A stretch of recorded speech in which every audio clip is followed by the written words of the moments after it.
Wicket പോയി കഴിഞ്ഞാൽ പിന്നെ കളി സ്ലോ ആയി. പിന്നെ ഇവര് ഈ പറഞ്ഞ പോലെ ലാസ്റ്റിക്കേ ഫിനിഷ് ചെയ്യുള്ളൂ. അപ്പൊ അതിന്റെ ഇടയിൽ ആരെ കളിപ്പിക്കണം? സഞ്ജുവിനെ കളിപ്പിക്കണോ? സഞ്ജുവിനെ കളിപ്പിക്കണം മണ്ടാവുള്ളു. നാളത്തെ കളിയിൽ പറിക്കാലോ. നാളത്തെ കളി സഞ്ജു ഉണ്ടല്ലോ. അത് സംസാരിക്കാം നമുക്ക്. ഇഷാനെ കയറ്റിയല്ലോ. നിഷാനെ കയറ്റി. ഇഷാന നാളെ റെസ്റ്റാണ്. അപ്പോ ബാക്കി കാര്യങ്ങളൊന്നും നാളത്തെ കളി കഴിഞ്ഞിട്ട് നമുക്ക് സംസാരിക്കാം.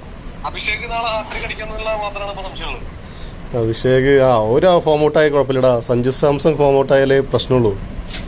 പക്ഷേ അഭിഷേക് 2 കളി 0 അങ്ങനെ വയ്യാന്നുണ്ട്. 2 ടക്കല്ലേ? അല്ല, ആ 2 ടക്കാണ്. 1 ഗോൾഡൻ ടക്കാ. ഒരു കളി കളിച്ചിട്ടില്ല അല്ലേ? ഫസ്റ്റ് കളി ഗോൾഡൻ, രണ്ടാമത്തെ കളി 4 ഗോൾഡൻ 3 ടക്ക്. ഓൻ വെറുതെ അടിക്കണേ, വെറുതെ വന്നിട്ട് ഫസ്റ്റ് ഗോളിന് അടിക്കല്ലേ.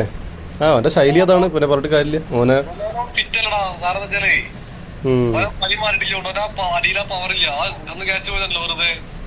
അതെന്താ പറയാ, 2 സ്ഥലമാണ്. അത് ശ്രീലങ്കയിലെ ആ പിച്ച് കുറച്ച് അങ്ങനത്തെ സ്ലോ പിച്ചായിരുന്നു. അതായത് അവിടെ സ്ലോ ആയിട്ട് എറിഞ്ഞു കഴിഞ്ഞാൽ അടിക്കാൻ പ്രയാസാ. ബോള് പിച്ചിൽ ഗ്രിപ്പ് ചെയ്തിട്ടാണ് പോവുക.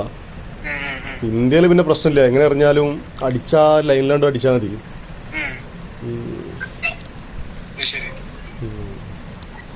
നോക്കാം, നമുക്ക് നോക്കാം. അടുത്ത കളിയിൽ തീരുമാനാക്കാം.